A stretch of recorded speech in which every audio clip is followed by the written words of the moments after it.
রাজধানীর মোহাম্মদপুরের সলিমুল্লাহ রোডের বাসিন্দা মুক্তিযোদ্ধা জাফরুল ইসলাম। জাতীয় জরুরি সেবা 999 তার আস্থার জায়গা। গত 2 বছরে 5 থেকে 6 বার সেবা নিয়েছেন তিনি। এলাকায় দুপক্ষের সংঘর্ষ থামাতে, আগুন নেভাতে, চুরির ঘটনা জানাতে, এমনকি অ্যাম্বুলেন্স সেবাও নিয়েছেন তিনি। প্রতিবারই পাশে পেয়েছেন সেবা প্রদানকারীদের। আমাদের লাইনে একবার একটা গন্ডগোল হয়েছিল, পুলিশ আসছে, পুলিশের দেখালাম, তো পুলিশের সহযোগিতা করে সব ঠিকঠাক করে দিল, চলে গেল। ভবিষ্যতে যে আরেকটু করা যায়, আমাদের সঙ্গে সহযোগিতা করা যায়, 999 আমার মনে হয় যে আরো ভালোই হবে। জাফরুল ইসলামের মতো প্রতিদিন 999-এ 24,000 ফোন আসে দেশের বিভিন্ন প্রান্ত থেকে।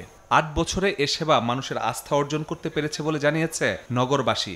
তবে পুলিশি সেবা দ্রুত না পাওয়ার অভিযোগ করে মান আরো বাড়ানোর পরামর্শ দিয়েছেন কেউ। খুব বেশি আমাদেরকে অপেক্ষা করতে হচ্ছে না, যে কোনো সময় কল দিয়ে আমরা সাথে সাথে একটা ফিডব্যাক পাচ্ছি। অনেকে হয়তো ভালো রেজাল্ট পেতে পারে, কিন্তু আমার ক্ষেত্রে ব্যাপারটা আসলে একটু ভিন্ন রকম হয়েছে।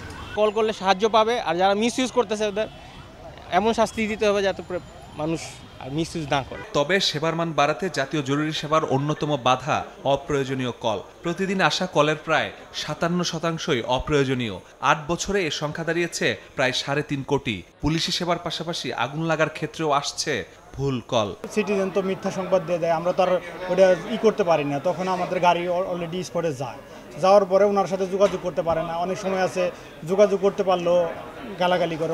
অপ্রাসঙ্গিক কলের ক্ষেত্রে যেটা হচ্ছে, আমাদের এক ধরনের মেন্টালি প্রেশার ক্রিয়েট হয়। তার পরবর্তীতে একটা প্রয়োজনীয় কল আসলে দেখা যাচ্ছে ওইভাবে মাইন্ড সেট আপের ক্ষেত্রেও আমাদের অনেকটা প্রেশারাইজ হয়ে পড়ে। 999-এ যুক্ত হওয়া নতুন সেবা ইংরেজি ভাষায় কল, সেটিতেও আসছে অপ্রয়োজনীয় ফোন।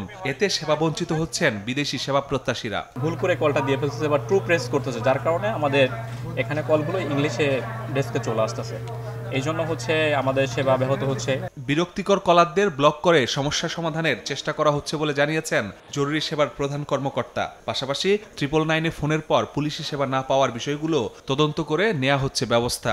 অপ্রয়োজনীয় কল যখন আসে তখন দেখা যায় যে যিনি জরুরিভাবে সেবা চাচ্ছেন তিনি কিউতে চলে যান, তাকে অ্যাড্রেস করতে আমাদের সময় লাগে, ফলে তিনি এই সেবাটা থেকে বঞ্চিত হতে পারে।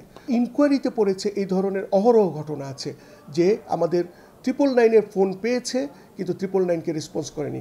অপরাধ বিশ্লেষকরা বলছেন, টেলিযোগাযোগ আইনে অপ্রয়োজনীয় কলারদের সাজার বিধান আছে।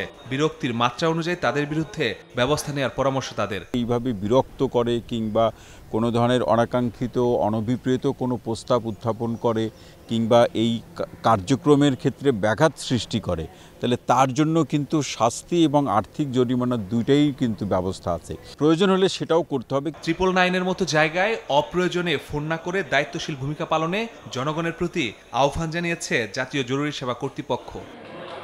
মাসুদুর রহমান, সময় সংবাদ, ঢাকা।